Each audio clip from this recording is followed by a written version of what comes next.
भागवत गीता की 18 ज्ञान की बातें क्या है, आइए जानते हैं। महाभारत में भगवान श्री कृष्ण ने पांडु पुत्र अर्जुन को जिस तरह के उपदेश दिया था, शायद हमें लगता है कि ऐसे उपदेश हम सभी को प्राप्त करना चाहिए, क्योंकि इसमें सिर्फ ज्ञान ही नहीं, अपने जीवन को सरल तरीके से जीने की मार्ग भी हमको दिखाता है।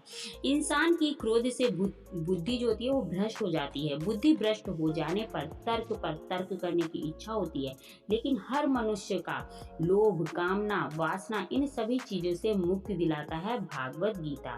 भागवत गीता पढ़ने के बाद इंसान की सोच एवं भावनाएं सब कुछ सही दिशा पर चले जाते हैं, जहां मनुष्य को जाना चाहिए। मित्रों, आइए जानते हैं श्रीमद् भागवत गीता की 18 ज्ञान की बातें। सुख एवं आनंद मनुष्य के भीतर ही निवास करता है, परंतु मनुष्य उसे स्त्री, घर में और बाहरी सुखों को प्राप्त करने के लिए ढूंढ रहा है।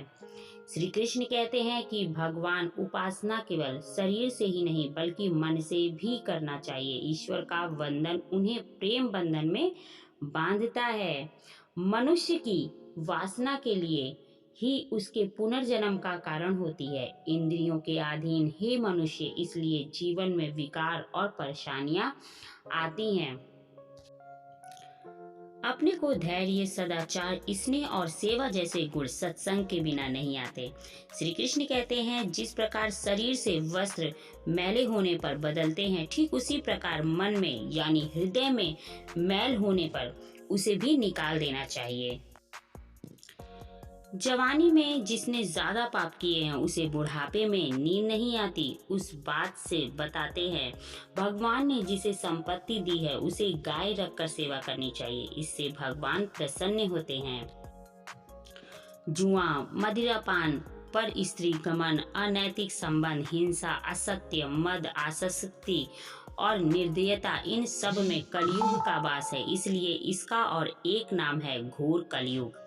अधिकारी शिष्य को यानी जो ज्ञान प्राप्त करने में परिश्रम करते हैं उसे सद्गुरु, अच्छा गुरु अवश्य मिलता है। भगवान श्री कृष्ण कहते हैं कि मनुष्य को अपने हृदय को बार बार समझने की कोशिश करना चाहिए। ईश्वर के सिवा उसका कोई नहीं है। साथ ही यह विचार भी करना चाहिए कि उसका कोई नहीं है इस ब्रह्मांड में, और साथ ही वह भी किसी का नहीं है। भोग में क्षण भर के लिए सुख प्राप्त होता है, साथ ही त्याग में स्थायी आनंद होता है। श्री कृष्ण कहते हैं कि सत्संग ईश्वर की कृपा से मिलता है, परंतु कुसंगति में पड़ना मनुष्य के अपने ही विचारों के कारण होता है।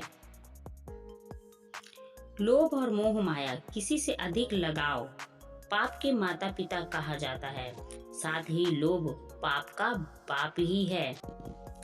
श्री कृष्ण कहते हैं कि स्त्री का धर्म है कि रोज तुलसी और पार्वती का पूजन करे, इससे उनकी सुख समृद्धि हमेशा बने रहते हैं। मनुष्य को अपने मन और बुद्धि पर हमेशा विश्वास नहीं करना चाहिए, क्योंकि ये बार बार मनुष्य को दगा देते हैं। खुद को निर्दोष मानना बहुत बड़ा गुनाह साबित होता है। पति पत्नी पवित्र रिश्ता बनाए रखने से भगवान पुत्र के रूप में उनके घर आने की इच्छा रखते हैं। भगवान इन सभी कसौटियों पर कसकर जांच परख कर ही मनुष्य को अपनाते हैं। इसलिए मन में गलत विचार नहीं रखना चाहिए और सदैव आप किसी के साथ प्रेम भाव से ही रहना चाहिए। तो दोस्तों, अगर आपको ये वीडियो अच्छी लगे तो प्लीज़ मेरे चैनल को सब्सक्राइब ज़रूर करिएगा, इस वीडियो को लाइक करिए और शेयर भी ज़रूर करिएगा। Thank you.